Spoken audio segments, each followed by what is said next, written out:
ఆంధ్రప్రదేశ్లో Janasena party TDP కలిసి పోటీ చేయనున్న సంగతి తెలిసిందే. ఇప్పటికే ఇరు పార్టీల అధినేతలు పవన్ కళ్యాణ్, చంద్రబాబు మధ్య పలుమార్లు సీట్ల సర్దుబాటుపై చర్చలు జరిగాయి. బీజేపీ కూడా ఈ రెండు పార్టీలతో కలిసే అవకాశం ఉండడంతో మరికొద్ది రోజుల్లో తాము పోటీ చేసే సీట్లను ఈ పార్టీలు ప్రకటించనున్నాయి. కాగా ఉమ్మడి విశాఖ జిల్లాల్లోనూ జనసేన పోటీ చేయాలని ఉవ్విళ్లూరుతుంది. 2009లో ప్రముఖ సినీ నటుడు చిరంజీవి ఏర్పాటు చేసిన ప్రజాస్వామ్యం పార్టీ విశాఖ జిల్లాలో 4 సీట్లలో గెలుపొందింది. మరికొన్ని సీట్లను చాలా తక్కువ మెజారిటీతో పోగొట్టుకుంది. ఈ నేపథ్యంలో మెగా అభిమానులు ఎక్కువ ఉన్న ఉత్తరాంధ్రలోనూ తమకు సీట్లు కావాలని జనసేన పట్టుబడుతున్నట్లు తెలుస్తోంది. కాగా విశాఖ జిల్లాలోనే యలమంచిలి నియోజకవర్గానికి సుందరపు విజయ్ కుమార్ ఇన్ఛార్జిగా ఉన్నారు. జనసేన ఆవిర్భావం నుంచి ఆయన పార్టీలో కొనసాగుతున్నారు. వచ్చే ఎన్నికల్లో యలమంచిలి నుంచి ఆయన పోటీకి సిద్ధమవుతున్నారు.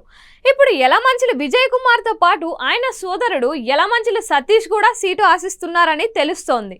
గాజువాక లేదా అనకాపల్లి పార్లమెంటరీ స్థానం ఇవ్వాలని సతీష్ కోరుతున్నట్లు చెబుతున్నారు. ప్రస్తుతం సతీష్ ప్రముఖ కాంట్రాక్టర్గా ఉన్నారు. మెగా ఫ్యామిలీతో సన్నిహిత సంబంధాలు ఉన్నాయి.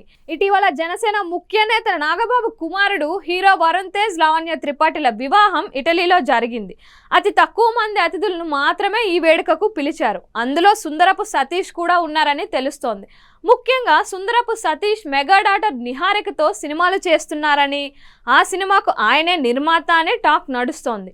ఈ నేపథ్యంలో సుందరపు సోదరులకు నాగబాబు అమిత ప్రాధాన్యం ఇస్తున్నారని జనసేనలోనే ఒక వర్గం నేతలు అసంతృప్తి వ్యక్తం చేస్తున్నారు. ముందు నుంచి పార్టీ కోసం కష్టపడుతున్న తమకు కాకుండా పోర్టు కాంట్రాక్టర్, రియల్ ఎస్టేట్ వ్యాపారి అయిన సుందరపు సతీష్ కు నాగబాబు అమిత ప్రాధాన్యం ఇవ్వడంపై జనసేనలోకి కొందరు నేతలు కారాలు మిరియాలు నూరుతున్నట్లు టాక్ నడుస్తోంది. సతీష్ తాను నాగబాబుకు అత్యంత సన్నిహితునిగా చెప్పుకోవడం, అందుకు తగ్గట్టే నాగబాబు వ్యవహార శైలి ఉండటం పార్టీలో ఇతర నాయకులకు మింగుడు పడడం లేదని అంటున్నారు.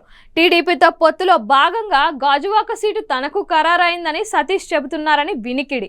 ఈ నేపథ్యంలో సుందరపు కుటుంబానికి మితిమీరిన ప్రాధాన్యత ఇస్తుండడంపై మిగిలిన నేతలు అసంతృప్తి వ్యక్తం చేస్తున్నారని తెలుస్తోంది.